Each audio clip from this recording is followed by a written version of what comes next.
I never expected to find the truth while looking for wrapping paper. Funny how life works that way. You're just trying to do something nice, like wrap your daughter's birthday presents, and instead you discover your whole life is a lie. My name is Roland, and until 20 minutes ago, I thought I had a pretty decent life. Good job as an engineering team lead, nice house in the suburbs, and most importantly, a beautiful wife and daughter who made every sacrifice worth it. Eva and I had struggled for years with infertility. My fault, according to the doctors. Low sperm count, poor motility, the works. But then, like a miracle, Eva got pregnant with Lily. I was digging through the back of our guest room closet, pushing aside Eva's old winter boots, when something clattered to the floor. A phone. One of those cheap burner types you can buy at any convenience store. At first, I figured it was just an old backup device Eva had forgotten about. The phone powered on instantly. No password protection. Just a string of text messages that made my blood run cold. Eva. Miss you already. Can't wait for next time. Jet. Same baby. Roland suspect anything? Eva. Please. He's clueless as always. Jet. Sometimes I feel bad for the guy. Eva. Don't. He thinks our daughter is his. He pays for everything. What a joke. I had to read that last message 3 times before it really sank in. Jet. My former college roommate. The guy who'd been my best man. The one who'd comforted me through all those failed fertility treatments. My hands were shaking as I scrolled up through their conversation history. Hundreds of messages. Pictures I wish I could unsee. Plans for their meetups, always when I was working late or traveling for business. Daddy, Lily's voice called from downstairs. Can we have ice cream? I quickly pocketed the phone. Just a minute, sweetheart, I called back, trying to keep my voice steady. I caught my reflection in the closet mirror. I looked like I'd aged 10 years in 10 minutes. Roland? Eva's voice now, coming up the stairs. Did you find the wrapping paper? I slammed the closet door harder than I meant to. Still looking, the lie tasted bitter in my mouth. Eva appeared in the doorway, beautiful as ever in her yoga pants and oversized sweater. She smiled, that same smile I'd trusted for 12 years of marriage. You okay? You look pale. Just tired, I managed. Long day at work. She nodded sympathetically and touched my arm. I fought the urge to recoil. Poor baby. Why don't you rest? I'll wrap Lily's presents later. No, I said, perhaps too quickly. No, I want to do it. It's important to me. Eva kissed my cheek and headed back downstairs. I waited until her footsteps faded before pulling out the phone again. My thumb hovered over the power button, trembling. 5 years. They'd been laughing at me for 5 years. Every father-daughter moment, every time I'd proudly introduced Lily as my little girl, every dollar I'd spent on her future, it had all been part of their sick joke. Lily called again from downstairs. Daddy, ice cream. I closed my eyes, fighting back tears. That word, daddy, it felt like a knife now, but I couldn't let her see. Couldn't let either of them see, not yet. I tucked the phone into my jacket pocket and took a deep breath. Coming, sweetie, I called down, my voice perfectly normal. But inside, something had shifted. Something had broken. And as I descended those stairs, I knew one thing for certain. They were both going to pay for this. Every last lie, every last laugh, every single betrayal. They just didn't know it yet. I waited 3 days before making my first move. 3 days of watching Eva text on her regular phone while that burner phone burned a hole in my desk drawer at work. 3 days of kissing my wife goodbye in the morning, knowing she was texting him the moment I left. You look like shit, my friend Samir said when I showed up at his IT consulting office. What's going on? I placed the burner phone on his desk. I need everything off this. Deleted messages, photos, call logs, everything. Samir picked up the phone, examining it. Whose is it? Eva's. His eyes widened slightly, but he didn't ask questions. That's why I'd come to him. Give me an hour. I paced his office while he worked, watching the city lights come on as dusk settled. My phone buzzed. A text from Eva. Working late tonight. Girls' night with Shiloh. Don't wait up. I texted back. Have fun. Got something, Samir called. I walked over to his desk where he had the phone connected to his laptop. There's a lot here, man. You sure you want to see it? Play the voicemails first. He clicked a few keys and Jet's voice filled the room. Baby, last night was incredible.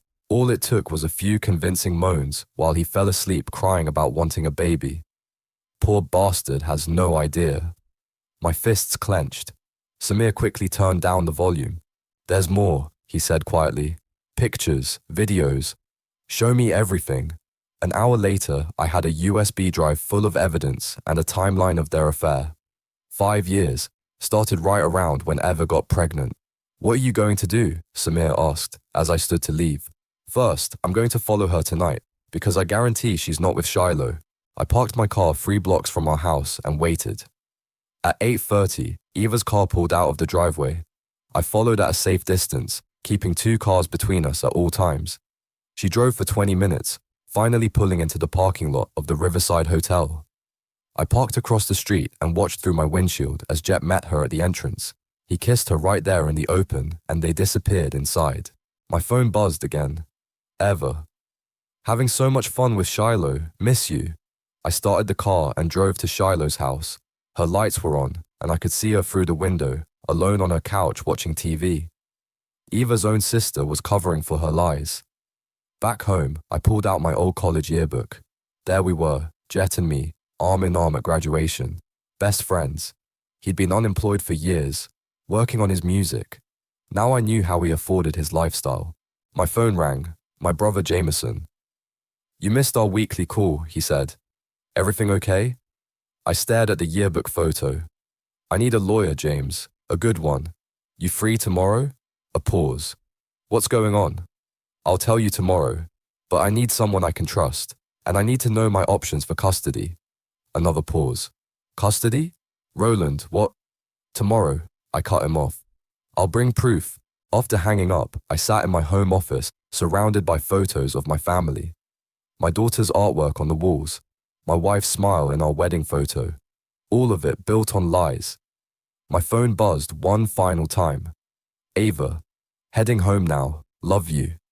I deleted the message without responding and opened my laptop. Time to start documenting everything.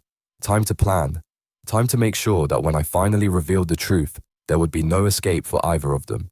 Because the thing about engineers, we're really good at designing systems, even systems of revenge. The DNA test kit arrived in a plain brown package. I signed for it at work, away from Eva's prying eyes.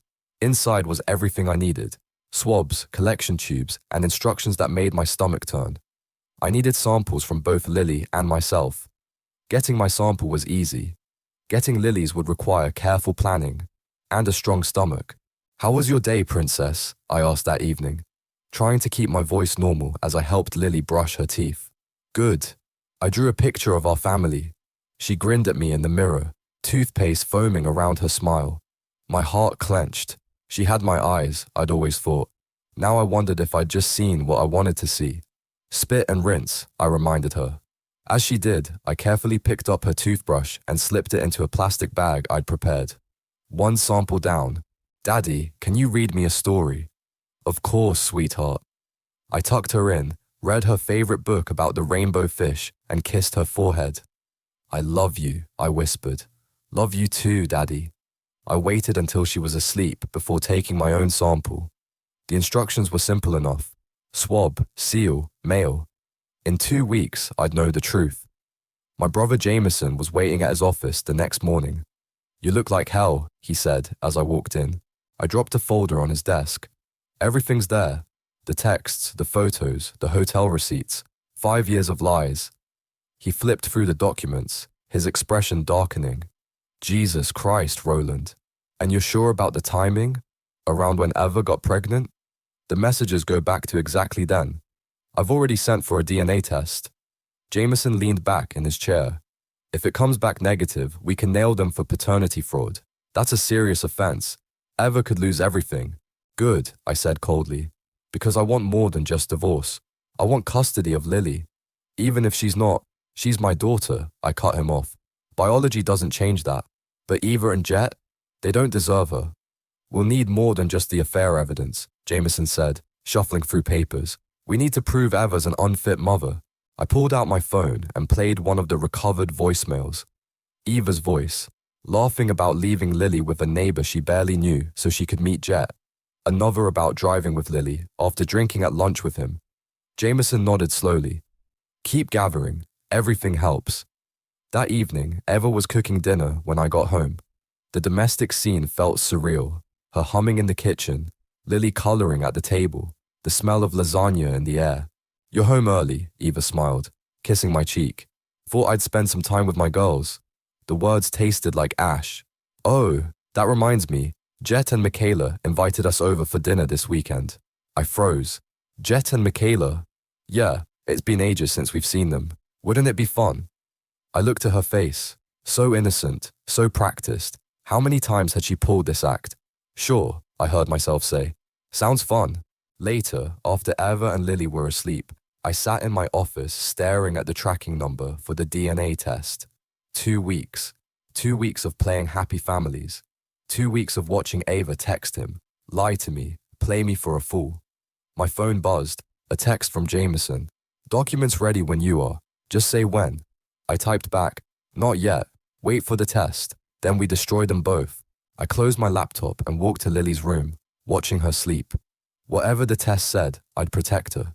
From Eva's lies, from Jet's betrayal, from all of it. The truth was coming. And with it, justice.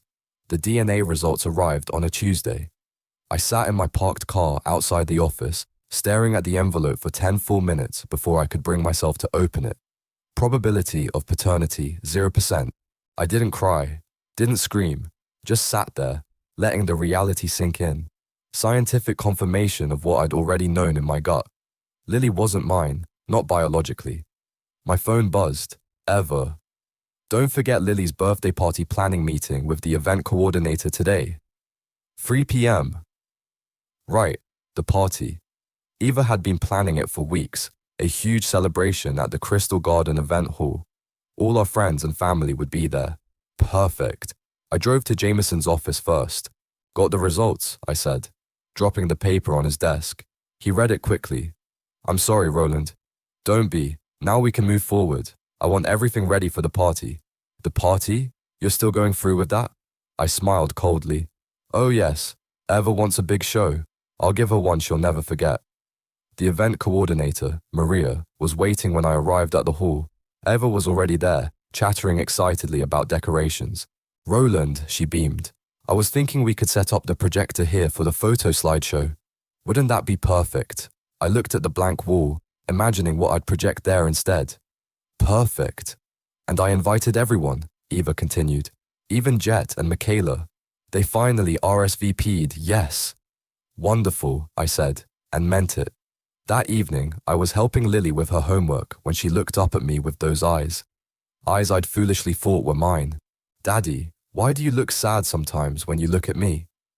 My heart stopped. What do you mean, princess? Mommy says you might go away soon.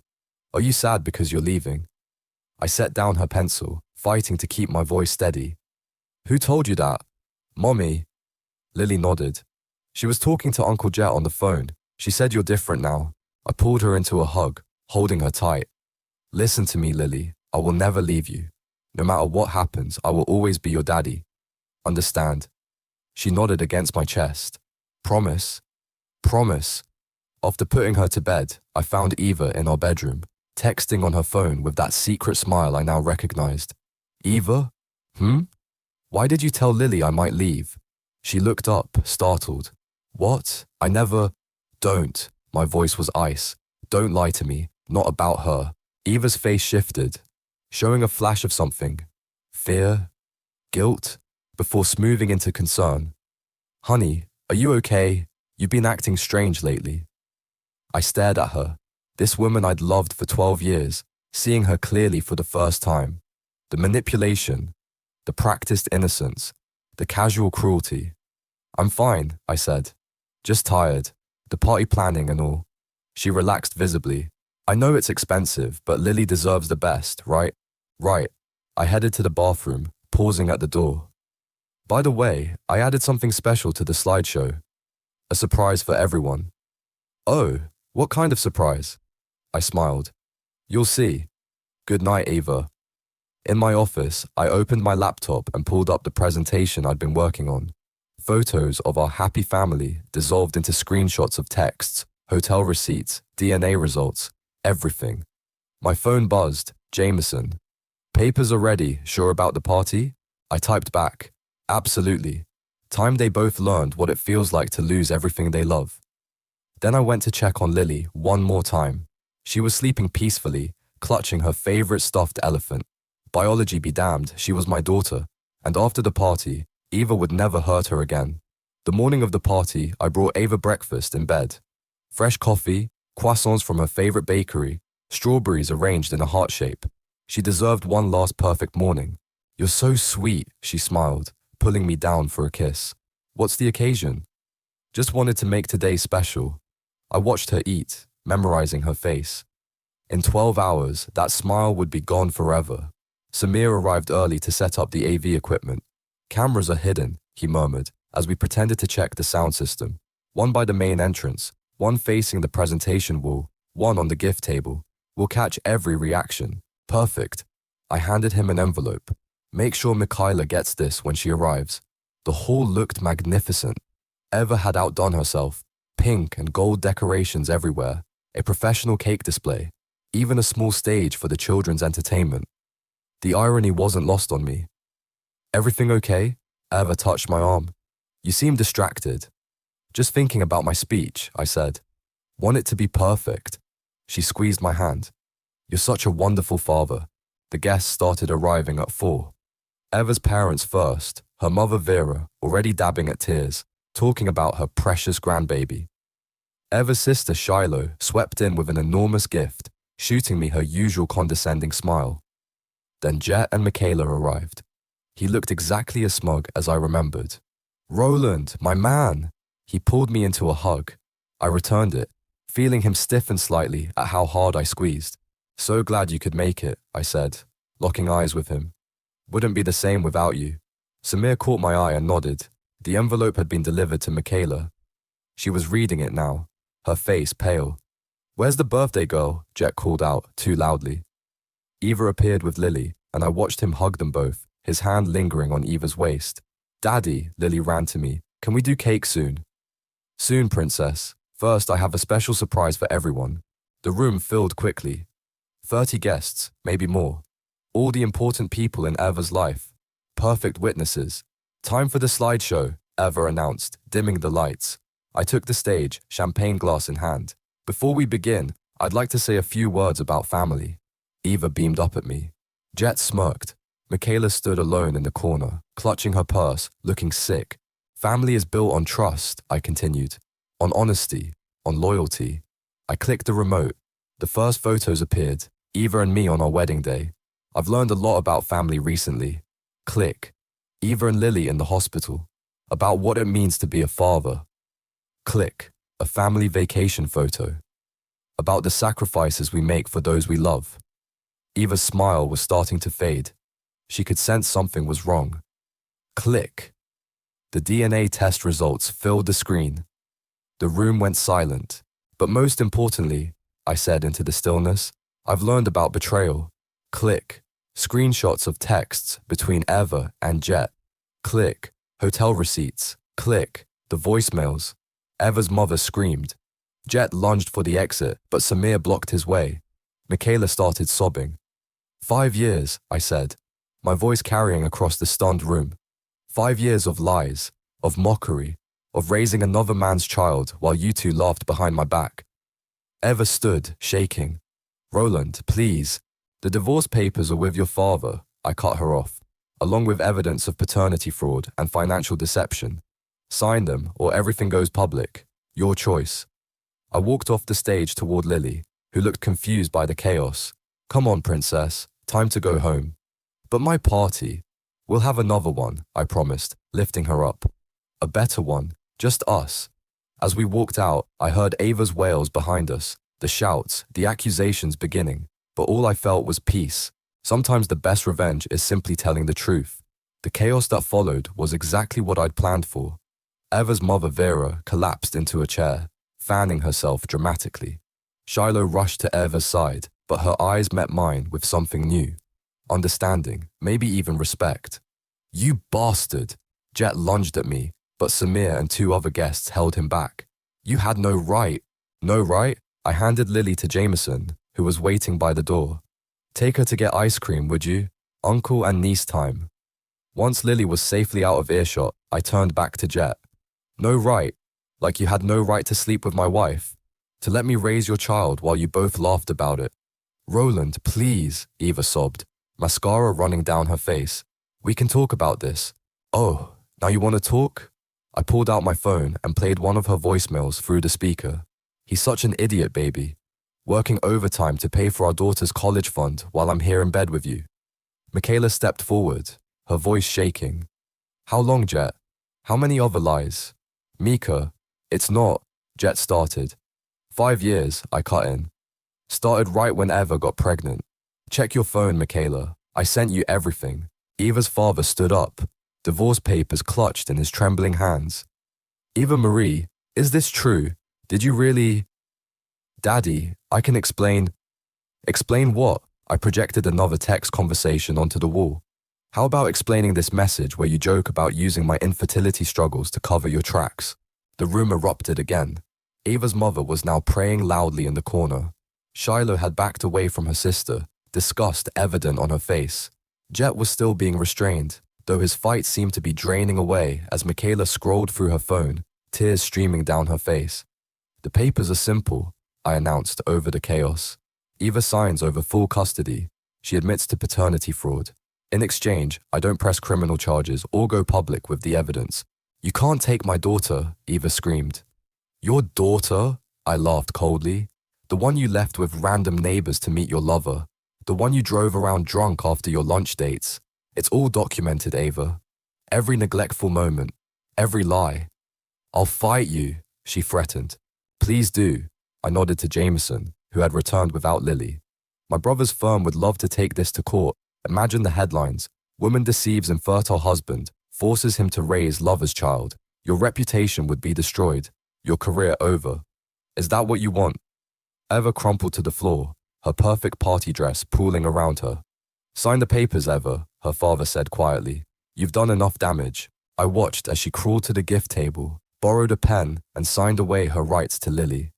Jet had slumped against the wall, Michaela nowhere in sight. Where is my granddaughter? Vera asked suddenly. Safe, I replied. And she'll stay that way. None of you will contact her without going through my lawyers first. I gathered the signed papers and headed for the door. The party decorations seemed garish now, the cake untouched, presents unopened. Roland, Eva called weakly. I did love you. Once. I turned back one last time. No, Eva. You loved what I could provide. There's a difference. Outside, Jameson waited with Lily in his car. She was happily eating ice cream, unaware that her world had just changed forever. Ready? He asked. I looked back at the hall, where I could still hear the shouting, the crying, the sound of a carefully constructed lie crumbling to pieces. Ready, I said, sliding into the back seat next to my daughter. Let's go home. Lily offered me a bite of her ice cream. Did everyone like my party, Daddy? I kissed her forehead. They'll never forget it, Princess. They'll never forget it. The aftermath unfolded exactly as I'd planned. Eva tried calling 37 times that first night. I blocked her number.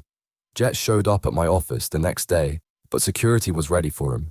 Michaela filed for divorce within 24 hours, but the real satisfaction came 3 days later when Eva's carefully curated social media empire began to crumble. It's done, Samir texted. The video is live. I clicked the link. There it was, professionally edited footage from the party's hidden cameras, showing every moment of the revelation. Eva's cruel messages, Jet's smug face, the DNA results, their lies exposed for everyone to see. My phone started buzzing immediately. Eva's friends, our neighbors, her colleagues at the real estate agency. Is it true? Oh my God, Roland, I had no idea. We're so sorry.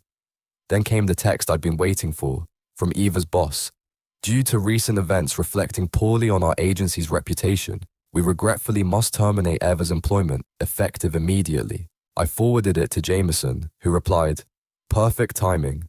Judge signed the emergency custody order this morning. Eva's been served. Lily was at school when Eva made her final desperate move. She showed up at our house, mascara streaked, clutching a photo album. Please, she begged through the security camera. Just let me explain. Let me see her. I opened the door but blocked the entrance. Explain what, Eva? How you used my infertility to cover your affair? How you made me raise another man's child while mocking me behind my back? I never meant to get caught, I finished. That's the only thing you're sorry about. You can't keep my daughter from me. Watch me. I held up my phone, showing her the custody order.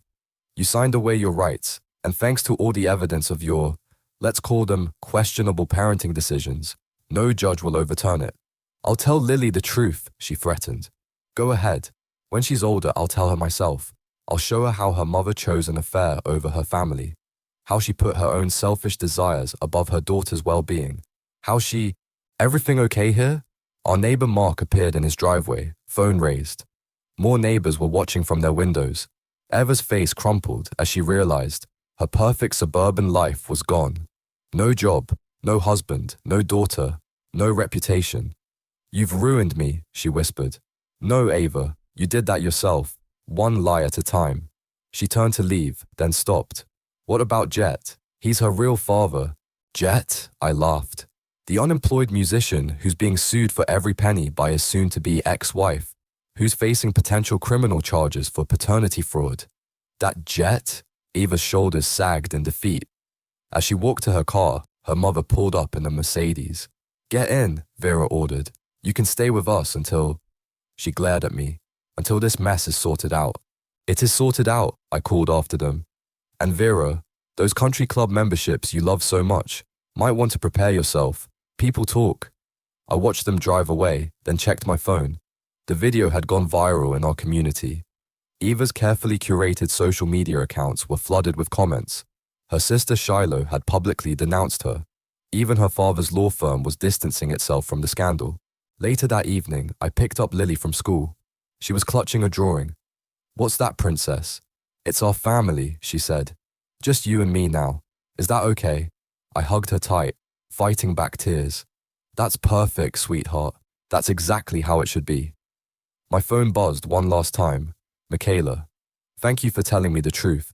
I needed to know. I deleted the message without responding. Some things don't need a reply. Justice speaks for itself. The autumn wind scattered leaves across the playground as I watched Lily on the swings. Her laughter carried across the park, pure and untainted by the chaos of the past few weeks. Higher, Daddy. Push me higher. My phone buzzed. Jameson. Final divorce decree signed. It's done. I pocketed the phone and pushed Lily's swing, remembering a conversation with Ava's father last week at the courthouse. I failed as a parent, he'd said, looking decades older. Raised her to care more about appearances than integrity. You're not responsible for her choices. No, but I enabled them. He'd handed me an envelope. Her trust fund. I've transferred it to an account for Lily's education. Eva won't see a penny. A familiar Mercedes pulled into the park's parking lot. Eva's mother Vera stepped out, designer handbag clutched like a shield.